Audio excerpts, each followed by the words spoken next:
લાલ મરચાંનો ગળ્યો ચૂંદો તમે ક્યારેય સાંભળ્યું છે આ નામ?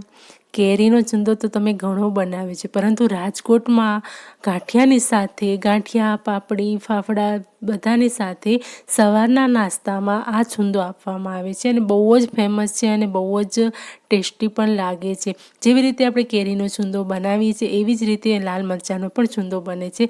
તો ચલો આપણે આ બનાવીએ લાલ મરચાંનો ચૂંદો. તો એના માટે સૌથી પહેલાં આપણે હાથો પર ઘી લગાવી દઈશું, જેનાથી જે મરચાં છે તીખા હોય કે ના હોય, પરંતુ મરચું એનો ભાગ ભજવતું જ હોય છે. તો આપણે હાથ પર આવી રીતે ઘી લગાવી દઈશું, જેથી કરીને હાથોમાં જલન ના થાય, કેમ કે મરચાં પછી પાછળથી આપણા હાથમાં ખૂબ જ જલન કરતા હોય છે.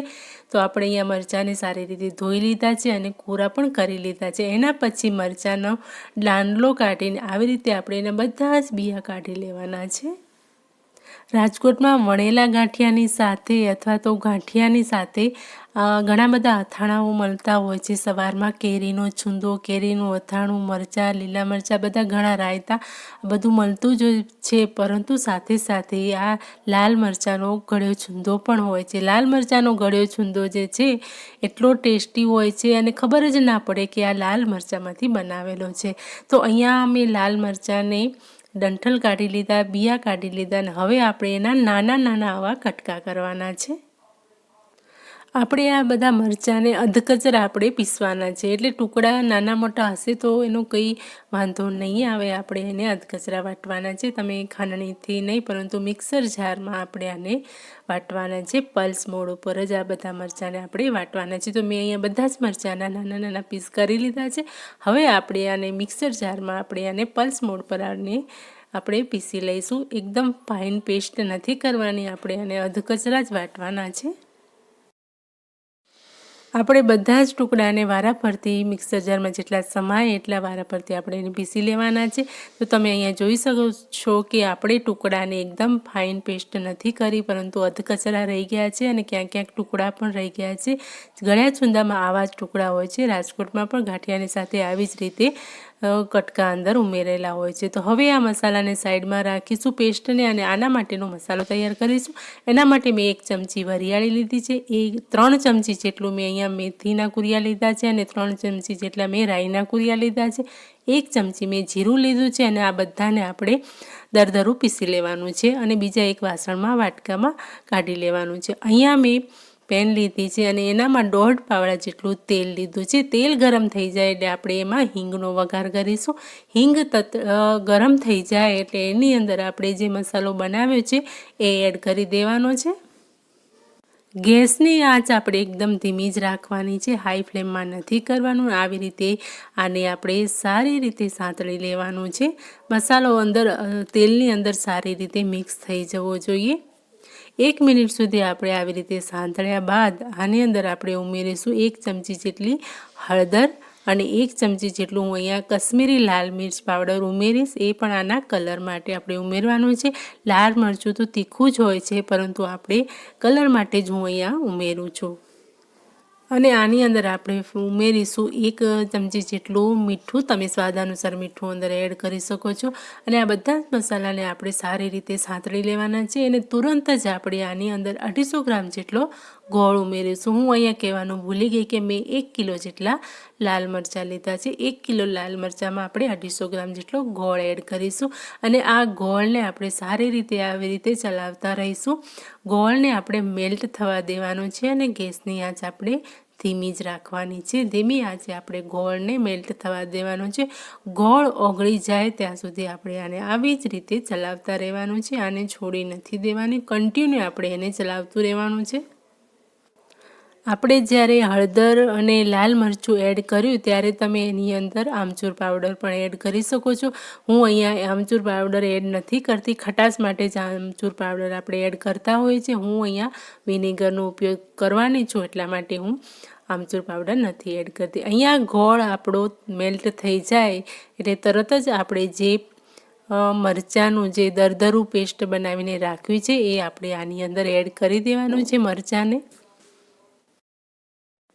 મરચાં જેવા ગોળની અંદર એડ થશે અને આપણે હલાવીશું આને એટલે તરત જ એની અંદરથી પાણી છૂટશે, કેમ કે મરચાંની અંદર પાણી હોય છે એટલે થોડું ઢીલું પડશે, પરંતુ આપણે આને ધીમી આંચ પર જ આપણે આને ચડવા દેવાનું છે અને જ્યાં સુધી આનું પાણી ના બળે ત્યાં સુધી આપણે આને હલાવતા રહેવાનું છે।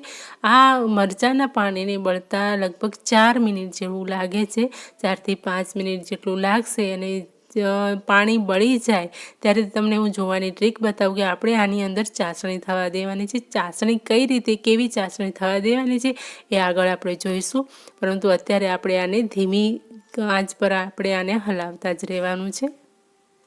મિત્રો, જો તમારે આ મરચાંનો છૂંદો 1 વર્ષ સુધી સ્ટોર કરીને રાખવાનો છે તો આની અંદર મરચાંના બિયા ના રહેવા જોઈએ, એનું તમારે ખાસ ધ્યાન રાખવાનું છે અને આની અંદર પાણીનું પ્રમાણ પણ જે છે એ બધું મળી જવું જોઈએ મરચાંની અંદર। અને મરચાં કાપતી વખતે જ્યારે ધોયા હોય ત્યારે પણ સારી રીતે પાણી લૂછી લેવાનું છે। જો પાણી રહી જશે તો તમારો આ મરચાંનો છૂંદો 1 વર્ષ સુધી સ્ટોર નહીં થઈ શકે અને બગડી જશે, પરંતુ આ રીતે જો તમે કરશો તો મરચાંનો છૂંદો જે છે ફ્રીજ વગર બહાર પણ તમે આને 1 વર્ષ સુધી સારી રીતે રાખી શકો છો અને ખાઈ શકો છો।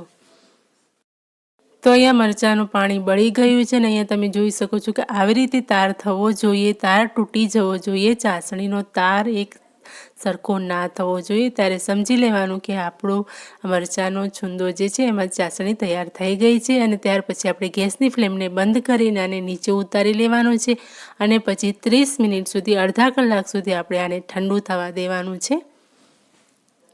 મિત્રો, હજી આપણો છૂંદો તૈયાર નથી થયો, મેઇન પાર્ટ તો હજી બાકી છે, તો આપણે આને સાઈડ પર રાખી દઈએ અડધા કલાક માટે।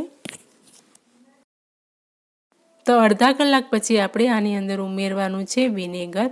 વિનેગરનું પ્રમાણ તમારે છૂંદાની અંદર જેટલું ખટાશનું પ્રમાણ જોઈતું હોય એ પ્રમાણે ઉમેરવાનું છે। વધારે ખટાશ જોઈએ તો તમારે 2 ચમચી ઉમેરવાનું છે। હું અહીંયા 1 ચમચી જેટલું વિનેગરનું પાણી ઉમેરીશ અને સારી રીતે આને હલાવી લેવાનું છે। વિનેગરના 2 ફાયદા છે, એક તો આપણને ખટાશ પણ મળશે અને 1 વર્ષ સુધી સ્ટોર કરવામાં આનો ખૂબ જ મહત્ત્વનો ભાગ છે, એટલા માટે આપણે વિનેગર ઉમેરીએ અથવા તો આમચૂર ઉમેરીએ।